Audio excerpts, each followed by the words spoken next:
رمضان يا رمضان رمضان يا رمضان رمضان يا رمضان رمضان يا رمضان.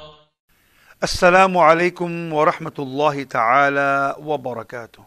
Welcome to In the Light of the Quran.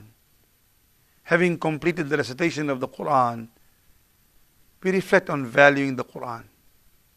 We do know that the ulama say that there are 5 basic responsibilities that we have in relation to the Quran.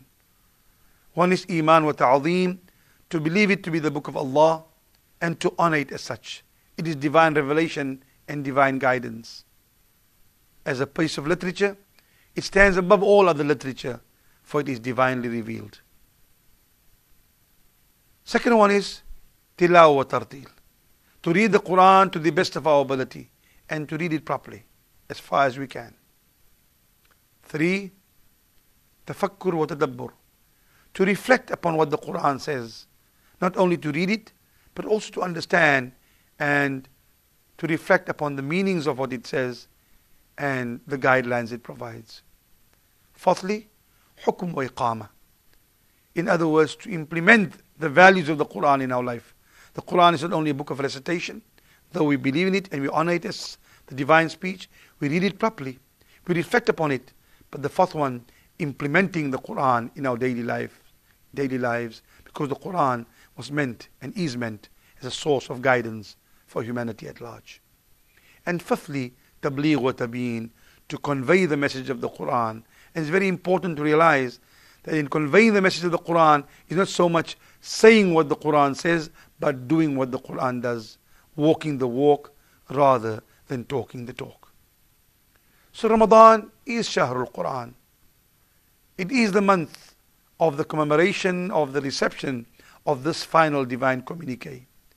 The month that contains the night of power. And if we are to be empowered, we must connect to the source of power, which is Allah, and we do that through the Quran. We are living through trying times, and whenever there are trials and tribulations, the best source of guidance is always the Quran, with the trials or tribulations or times of goodness. But nonetheless, more particularly, Rasulullah said, "Satakunu fitn." There'll come a major fitna. There'll come trials and tribulations. And someone said, "Famal makhraj minha ya Rasulullah." And how will we come out of that tribulation and testing times? And the Rasul said, this hadith is documented by Darimi as well as Imam at-Tirmidhi. Rasul said, you'll come out of that tribulation and trial by Kitabullah, by the book of Allah. فيه نبأ ما قبلكم وخبر ما بعدكم وحكم ما بينكم فهو حبل الله المتين وهو الذكر الحكيم وهو الصراط المستقيم هو الذي من قال به صدق ومن حكم به عدل ومن عمل به أجر ومن دعا إليه هدي إلى صراط مستقيم. You see, you'll get out of the tribulation by sticking to the book of Allah. It contains news about the past, it contains information for the future and rulings regarding the present. It is that strengthening bond of Allah which if you hold fast to, you will not be divided. It is the wise reminder, this is the straight path. Whoever speaks by the Quran speaks the truth. Whoever judges by the Quran judges with justice. Whoever acts according to the Quran will surely be rewarded. And whoever invites to the Quran is himself or herself rightly guided and guiding other people to what is correct and what is true. So let us value this book, this unique book, this most read book, preserved in its entirety in its original. Most interpreted book in the world, the most memorized book in the world, and the only book that has an entire science of tajweed and tartil and qira, entire science evolved regarding its recitation. Therefore Sayyidina Ali karramallahu wajha says about the Quran, وَاعْلَمُوا أَنَّ هَذَا الْقُرْآنِ هُوَ النَّاصِحُ الَّذِي لَا يَغُشُّ وَالْهَادِ الَّذِي لَا يُضِلُّ وَالْحَدِّثُ الَّذِي لَا يَكْذِبُ. Know that this Quran is an advisor which never deceives, a leader and a guide which never misleads and misguides, and a narrator or narration which never lies. فهو معدن الإيمان وبحبوحته وينابيع العلم وبحوره ورياض العدل وغدرانه وثافي الإسلام وبنيانه وأودية الحق وغيطانه. The Quran is the mine of belief and its center. It's the source of knowledge and its oceans. It's the plantation of justice and its pools. It's the foundation stone of Islam and its construction. It is the valleys of truths as well as its plains. جعل الله ريا لعطش العلماء وربيعا لقلوب الفقهاء ومحاجا لطرق الصلحاء وعلما لمن وعى وحديثا لمن روى وحكما لمن قضى.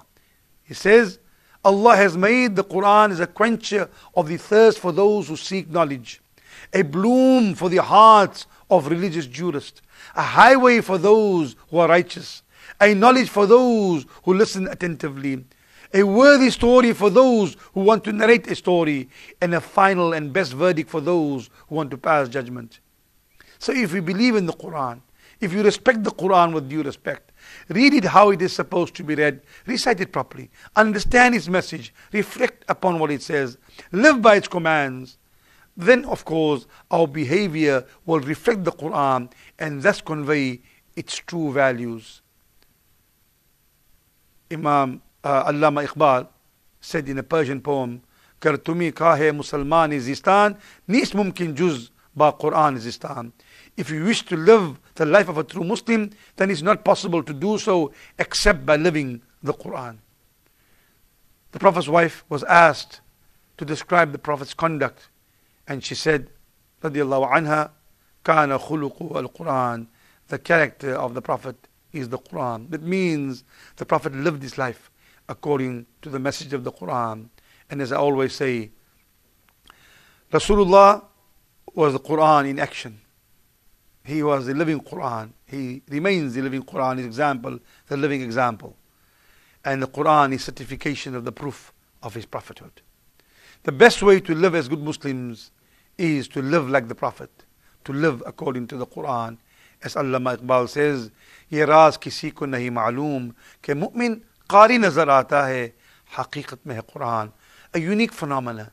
Many people do not realize that a mu'min, a true believer, is one, though you see him reading the Quran, in fact he himself is the Quran. Because the Quran lies dormant on the shelf, becomes activated by our recitation, becomes alive by our action. May Allah guide us to understand, to read the Quran, to honor it, to read it to the best of our ability, to imbibe its values, to reflect upon its meanings, and to convey it in word and in deed. Shukran. Wassalamu alaikum wa rahmatullahi ta'ala wa barakatuh. رمضان يا رمضان رمضان يا رمضان رمضان يا